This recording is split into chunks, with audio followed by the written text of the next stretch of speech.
Indira Henard, welcome to Partnering Leadership. I am thrilled to have you in this conversation with me. Hi, how are you? Thank you for having me. I am so excited, Indira, having seen your leadership in the community, both at the DC Rape Crisis Center and having had the chance to see you in action also at Leadership Greater Washington. So I can't wait to talk about some of that leadership in the community, but would love to know whereabouts you grew up and how your upbringing impacted the kind of person you've become, Indira. Yeah, absolutely. So I grew up in Chicago, Illinois, actually a little suburb outside of Chicago called South Barrington Hills. And I was raised by my mother, by my grandmother. My parents got divorced when I was 3. My dad was in my life, but the primary caregivers was my mom and my grandmother. And I have to say that I grew up in a family of faith. I am the daughter of a Baptist minister. I also grew up in a family of social workers. So my mom is a social worker, a trained social worker and educator. And so I say I grew up in the life. And so that has impacted who I am today. My faith has impacted who I am today. And I will also say I grew up in predominantly white neighborhoods and went to predominantly white schools. And that has also had a significant impact on who I am and how I navigate even now as a leader. So, what has that impact been, Indira? You mentioned a couple of different things. Mhm. One, your faith plays a big role, having grown up in that. Would love to first know how has that impacted who you've become? What's the impact of that faith been for you?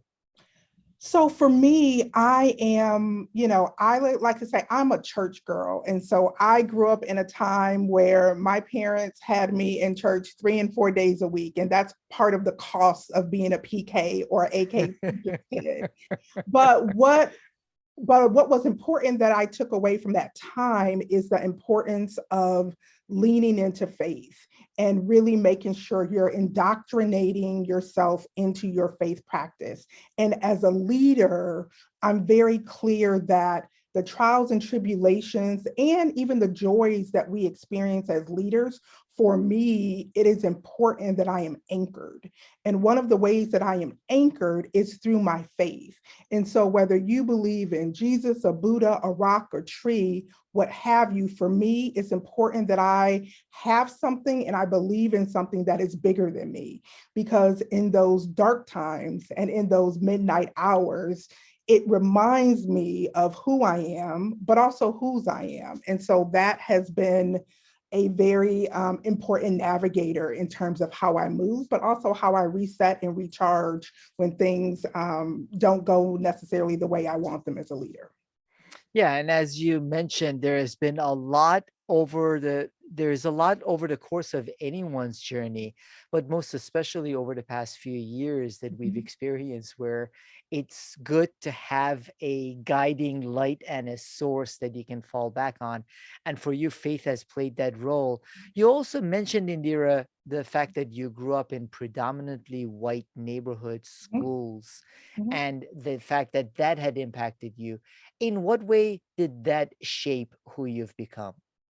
Yeah, so I think for me, a lot of my closest friends growing up, in terms of my Black friends, I really saw them in church and outside of school in other after school activities, right? And so for me, what that enabled me to do and what I have been able to kind of experience is kind of how to navigate this world and deal with folks who are different than you in a really intentional way. So I am used to being the only one or one of two in a room. Or the only one at the table. And so when I was in school, I was one of two or one of three, right? And so that prepared me for the seat I sit in today as a Black woman who is leading an agency in a predominantly white space, and the joys and challenges that can come with that. In terms of navigating that and racism and microaggressions and all of those things. So my upbringing has really allowed me to know how to stay the course in very challenging environments at times, but when resistance is coming my way. So what was then the transition to a college like for you? I'm not as familiar with Wheaton College. It's in Massachusetts. I imagine Yes, somewhat similar to the yes. previous environments you had been in. Yes, so there are two Wheaton colleges. I like to say I went to the real one in Norton, Massachusetts. And my time at Wheaton was so transformative. It played a significant role in the woman I am today. And when I got to college, I came from a very structured environment. My mom and grandmother kind of held tight reins on me. And so when I got to college, I had all this freedom, right? But I was someone who really didn't know who she was. And so college, Wheaton was an opportunity for me to figure out who I was as a person, what I wanted to do, develop my leadership skills. I very much became active at Wheaton from my freshman year on, and I was in multiple clubs and student government and intercultural board, and I was an athlete and ran track and field. I was also an athlete in my formative years in high school, and so Wheaton really allowed me to see the world, but it also really allowed me to step inside of who I was. And so I have been an active alum for over 20 years. I sit on the board of trustees. Wheaton is near and dear to my heart. And I tell people all the time that I would not be where I am today had it not been for the support and love and nurturing and covering that Wheaton did from the faculty to my fellow classmates. So it was such a wonderful experience. And it was a predominantly white institution. And I did not struggle with that like some of my fellow students of color because I came from that environment, right? And so it was a very easy transition for me, but because of the dynamics that were happening on campus, particularly with students of color, George Bush had, I think, just taken us to war, right? I was able to kind of step into my activism role, and that kind of blossomed to a whole bunch of other stuff. So at that point, when you came into yourself, it sounds like you had been active in sports, some leadership, got more into leadership at Wheaton.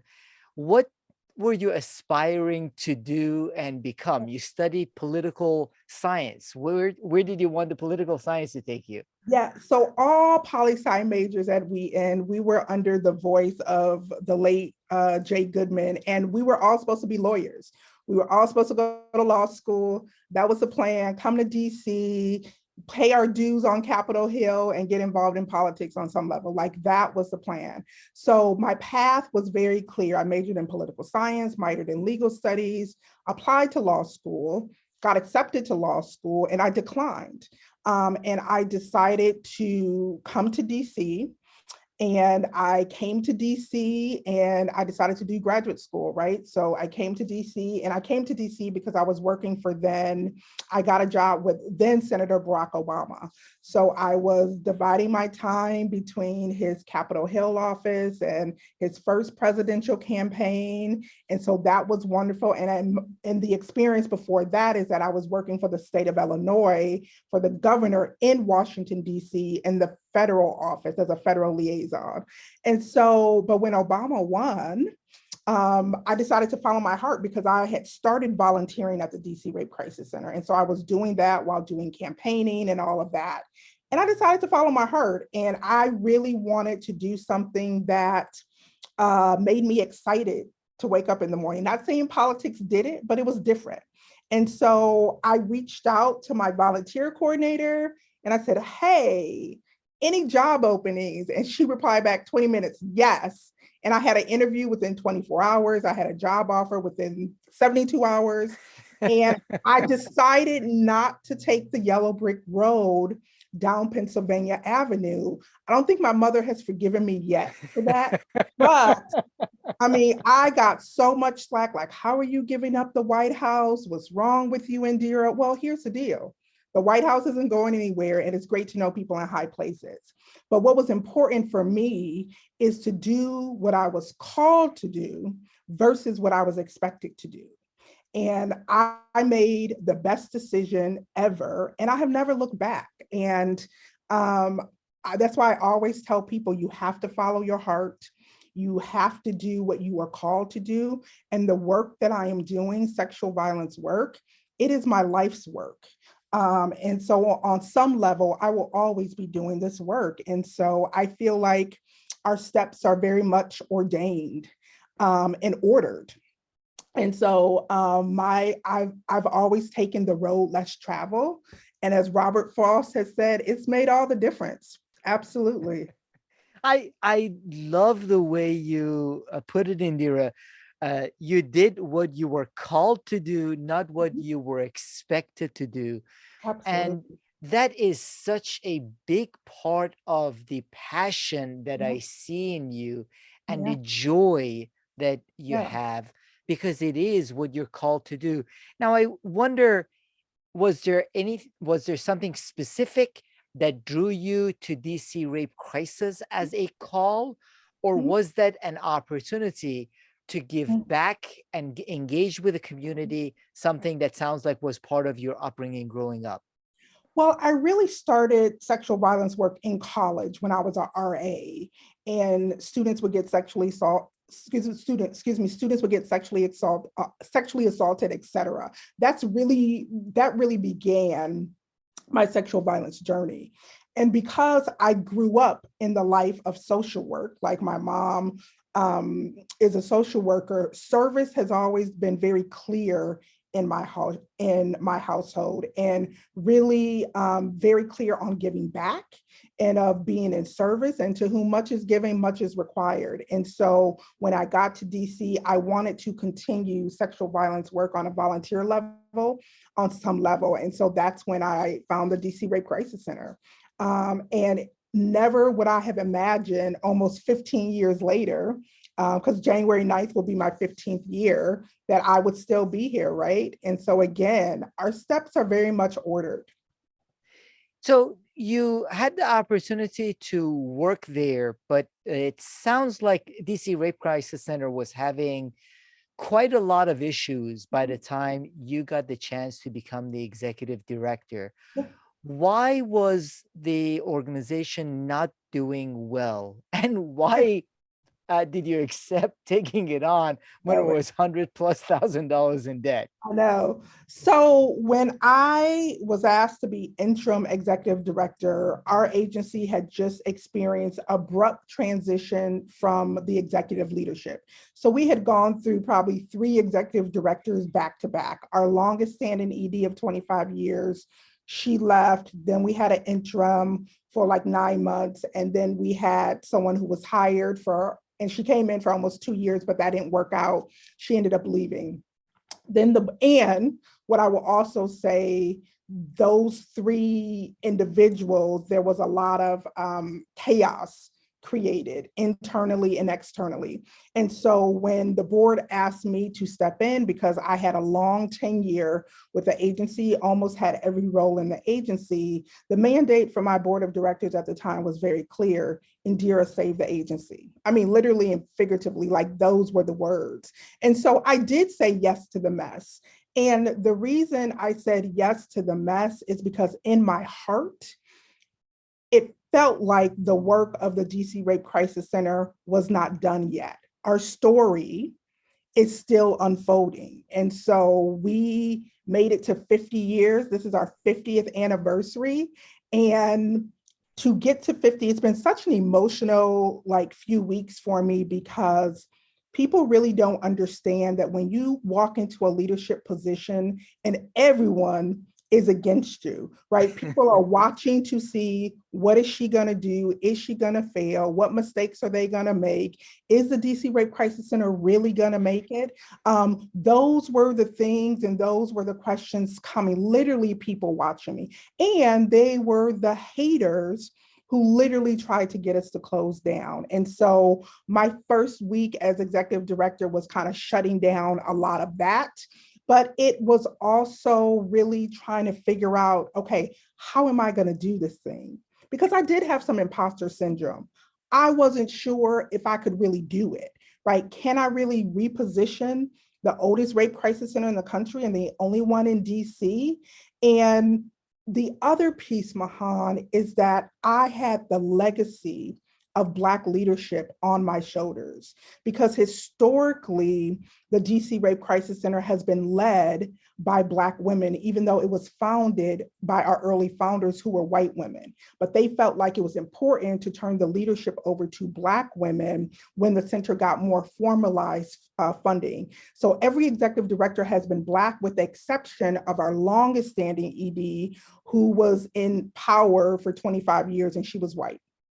And so for me to get this legacy, this great legacy, this rich legacy of the Rape Crisis Center, I didn't want it to falter on my watch. And so that was the imposter syndrome for me. Like, could I really do this? Could I really do what needed to be done? And so it was a really challenging first 2 years.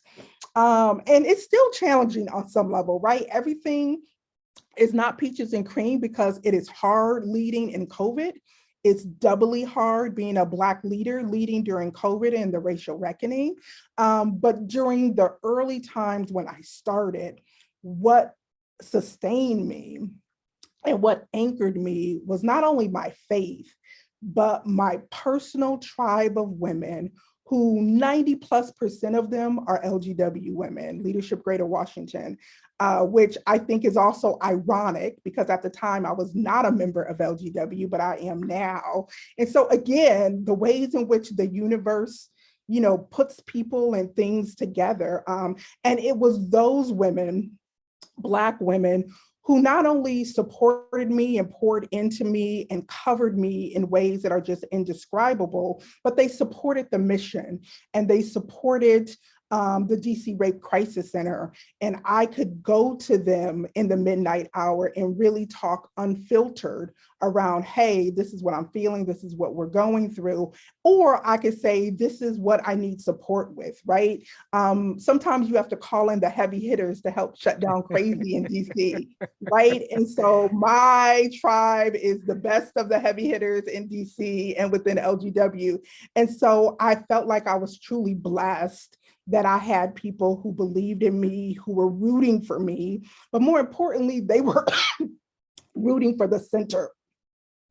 That is so beautiful and so powerfully put, Indira. It's really important. I appreciate you acknowledging it, and I'm so glad that you have this. Mhm. It's really important to recognize that great things are done by great leaders with the Mhm. support of other Mhm. great community leaders. So Mhm. it's outstanding that you have a group of Mhm. people that have been supportive of you, and Mhm. you have the humility to acknowledge their contribution. Yeah. I actually say that a little imposter syndrome is not bad. There are some leaders that need a lot more of it than they have.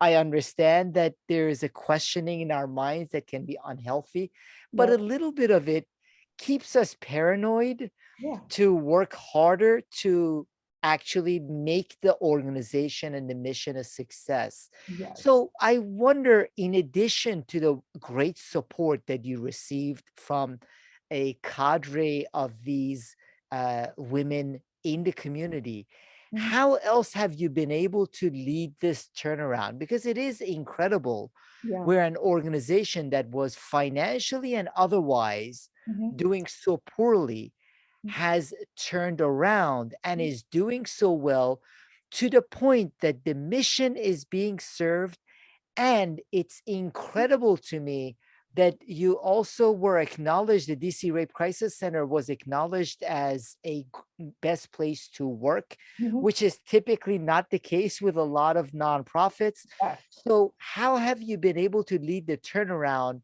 both with respect to the mission and the team? I think part of it is in a big piece. I have an amazing team, Mahan, and I have an amazing team who I have asked a lot of.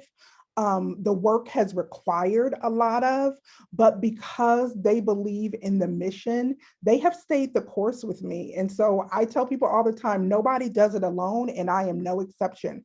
Between my staff, the board of directors, community partners, stakeholders, funders, right? It's really been a coalition of effort. But for me, excuse me, but for me, I think a big piece is remembering to center humanity in my leadership, right? And so, because I'm a trained social worker, that comes very easy for me. But the work we do, sexual violence work, it is sacred, it is unscripted.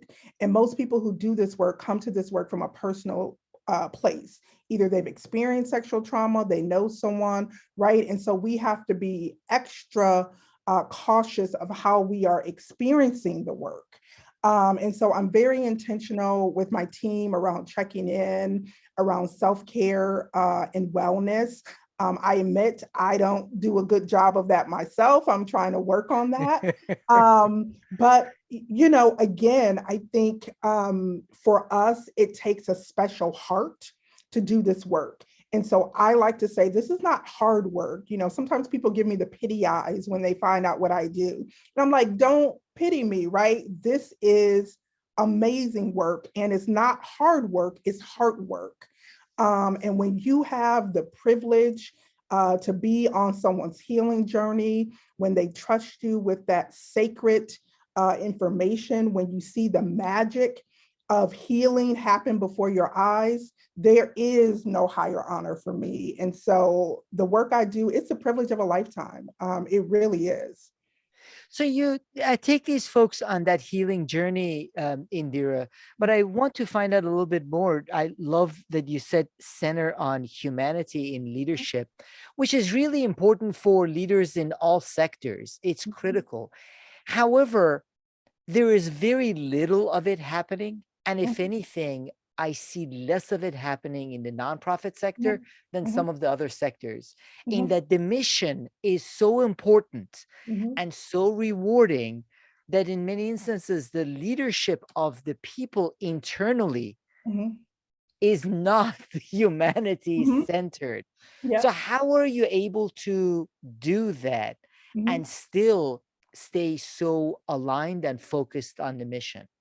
So I think for me, some of the leadership practices that I do, while may sound very small, means so much to my team. So for example, I make it a point to clear my calendar, you know, once a quarter to have what I call VIP lunches with the executive director. And that's one-on-one time with me. And we can talk about anything they want to talk about. You know, how's it going with work? Anything you think I need to know? Or just how are you doing? What's going on in your life, right? And those are great opportunities because I get to keep my pulse individually on my staff members just to look in their eyes and see how they're doing. They get their face-to-face time with me. And it's an opportunity for us to really engage as humans, right? And I want them to know that I'm not this, you know, scary, you know, ED leader, right? But that I really do care about what's going on in folks' life. So that's one. The other thing, particularly during COVID, I did little things like send self-care boxes to my team. For my folks who were married and just had babies, I sent Uber Eats dinner gift cards where they didn't have to cook.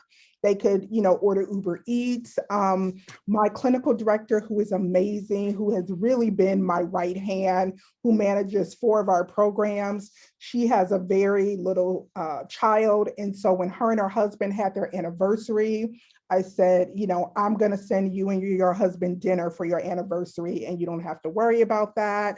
And you can hire somebody to babysit. here's some extra money to do that, right? So it's the little things, right? And then of course monetary, because staff need money, and I try to be intentional with salary increases and bonuses and things like that. But I think the other piece during COVID is asking my staff, what are they needing to work at home and be comfortable, right? Because we all had to pivot quickly. So whether or not I needed to buy someone a desk or a laptop or, a chair for their, like whatever that was, it got taken care of, right? And so it's those little things that really matter. When people were panic buying at the beginning of the COVID pandemic and you couldn't find, toilet paper or like anything, like we literally came together as a team, had mutual aid conversations, and like I would literally start staff meetings. Is anybody struggling personally to find anything? Everybody have paper towel, toilet paper, right? Because what I know is if you're worried about what's going on in your home or you're struggling with what's happening at home, it's going to impact the workplace, right? So if I have resources as a woman who's running a nonprofit where I can buy things in bulk for our business, then I can share that wealth, so to speak, right? So it's those things that made a difference. That is so important, Indira. And you mentioned the little things. However, it's those little things that are often missing Mhm, in leadership and mhm, show a lot of care for people. You mhm, said it appropriately, and I totally agree. That doesn't mean people shouldn't get adequately compensated and rewarded for the work that they mhm, do. It is important. However, it's not enough. mhm, And it's those little things that take very little time mhm. that make all the difference in showing the humanity and Yep, showing the care. yep, But it takes discipline, it takes effort. It doesn't naturally happen. As simple as asking people how they are doing and yeah, meaning it, to the small gift cards or Uber Eats or whatever else you provide to them. It's done with intention. yeah, It's not just done mindlessly where mhm, it becomes another meaningless yeah, act by the leader. And that's what makes it so meaningful to yep. people.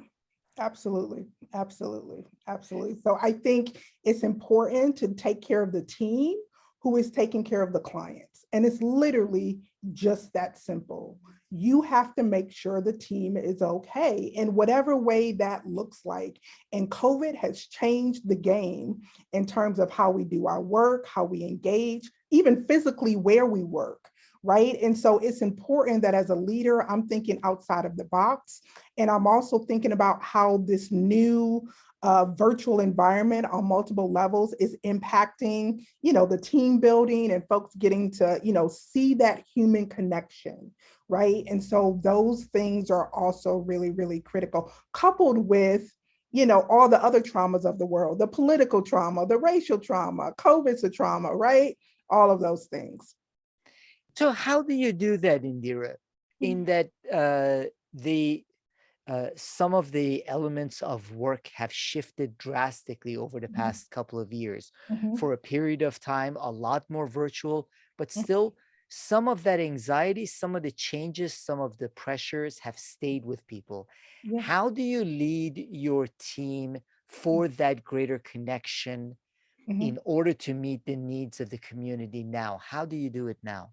So we have intentional team building time. We have multiple staff meetings where each staff meeting is geared differently.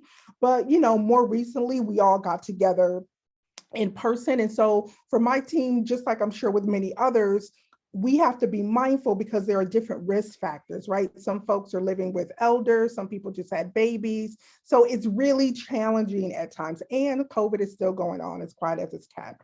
So for us, we do a lot of team building. Like we're a very competitive staff when it comes to games, things like that. And what I love to see is that my team members have become really good friends and coworkers, and they check on each other, and so they have their own little like neighborhood watch checking on folks. And so I think that's also really great because I'll get text messages like, hey, so and so just told me she has COVID, and then I'll do what I need to do. Right. And so I really like that, although we've had to be creative in terms of our work and just how we interact as a team, that they've taken it upon themselves to stay connected with each other. So as a leader, that warms my heart. So it sounds like you've done a great job with your team, and therefore you've gotten a lot of recognition for your team and your leadership in the community. One of the challenges that I see in the, I was mentioning before we even started recording, that I'm consistently in interacting with CEOs, Mhm, executive directors, and senior executives of organizations. In some instances, I'm seeing great leadership. mhm, However, in all instances, whether there's great leadership or not, I am seeing an incredible level of anxiety, mhm. loneliness, and mental health issues Yes. at the most senior levels of the organizations. So you are doing an outstanding job taking care of your team. That's Mhm. great to hear. How are you taking care of Indira? Yeah. So, in all honesty and transparency, I'm not doing a great job. And what I will say is, I did not anticipate what would be required of me as a leader and even as a person at the height of this pandemic. And I underestimated that. And it's been really, really hard for me as a leader, as a human being. And so I am trying to reset and recalibrate. I had a health scare this summer and I had unexpected surgery. And it was my first surgery ever. And that completely shifted my mindset. But more importantly, it was a wake up call. It was a wake up call in terms of me not listening to my body and pushing and pushing and pushing myself. And I will also say part of it is the standards for Black leaders are different. And what we work with, capacity and all of that, like it truly is all hands on deck. And so for me, we are a small but mighty team. And I have been pushing myself, and it caught up with me, right? And so I'm really looking at ways to have a balance. um, I'm looking at ways to replenish, because I give out a lot, I pour out a lot. And I'm looking for some ways to rest and be still. And so I think for me, my health challenges the last few months have really forced me to really deal with my self care and wellness. And so I think that's kind of the upside, but it's hard, Mahan. It is so, so hard because there's a lot of transition in nonprofits right now, a lot of staff who are leaving. Not, I mean, some because they're burnt out, but others because the COVID has done a wake up call. People want to live their life, people want to do X, Y, and Z. And so it's hard to hire, it's hard to keep people. It's a revolving door. And that is the uh, impact, one of the impacts that we've seen of COVID. And I think for leaders, um, excuse me, and particularly myself, it's been hard to figure out how to put myself on my own to-do list when I'm also responsible for a team of like 40 something, right? And the weight of that um, weighs on me, right? Making sure that they're good, that their livelihood is protected, all of that. And so I tell people all the time that you don't know the cost of leadership. You don't know the personal battles of leaders, the personal losses of leaders, right? You see what you see on the exterior, but you don't see right in the midnight hour or the tears and things like that. And so it's hard right now. And In Mahan, there is not a Black leader that I have not spoken to within the DMV that has not broke down in tears and has said it's really hard being a Black leader in the nonprofit space right now. I mean, everybody's feeling it, and some are jumping ship, and some are trying to stick it out and recalibrate. But it's it is it's excruciating at times. It is in there for so many different reasons, as you mentioned, Black leaders, especially Black women Mhm, leaders in the nonprofit sector, but also in other types of organizations. mhm, There, again, isn't a week that goes by that I don't hear things that would shock most people mhm, mhm, in terms of how these leaders are treated, whether it's by their mhm, boards or mhm. other people in the community or Yep. funders. Mhm, It mhm, is it reminds me on an ongoing basis of two things. One, that we've got a long way to go as a mhm. society and community.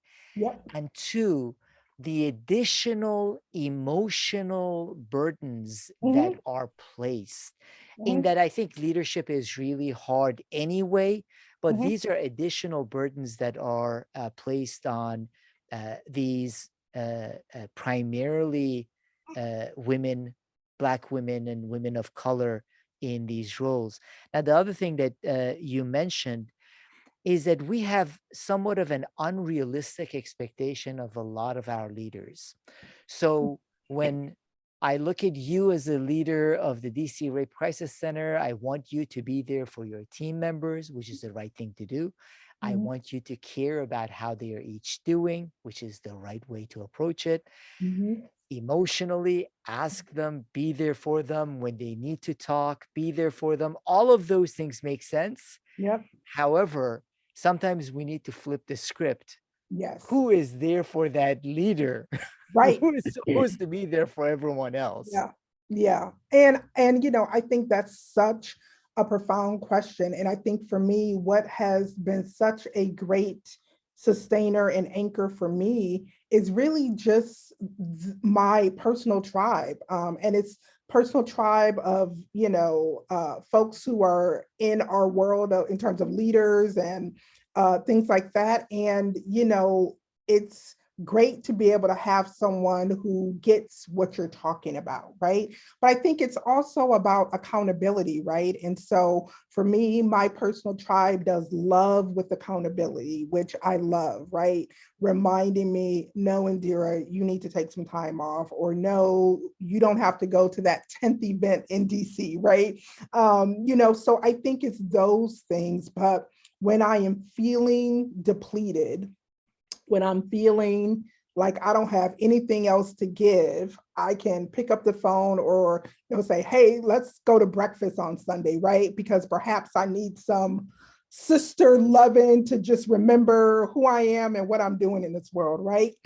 Sometimes that's all it takes in that moment to give you a little bit more to push on. But what we also know is not about the short term, it's really about the long term and having that sustainability to do the work, whatever that work is. And I think that's what I'm looking for. That's what all of us are looking for.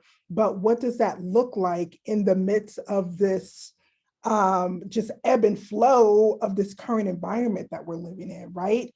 The work is requiring so much because clients are showing up in particular ways, right? And so, what does that look like in real time? But I am clear that I have to put myself on my own to do list. I'm clear that I have to figure out how to reimagine um, leadership in the midst of this COVID pandemic. And so that's really a big focus of mine, how to do the work, but it's not going to look like we've traditionally done it.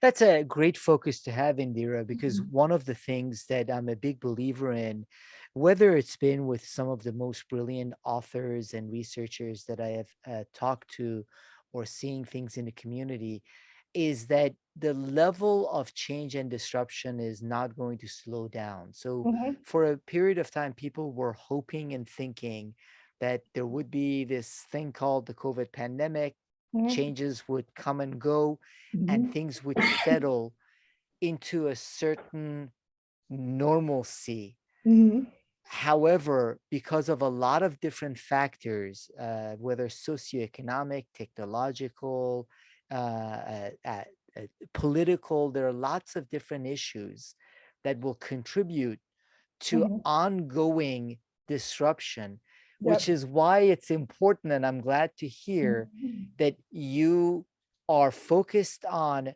prioritizing, blocking time, and mhm. making sure you take care of yourself, Yep.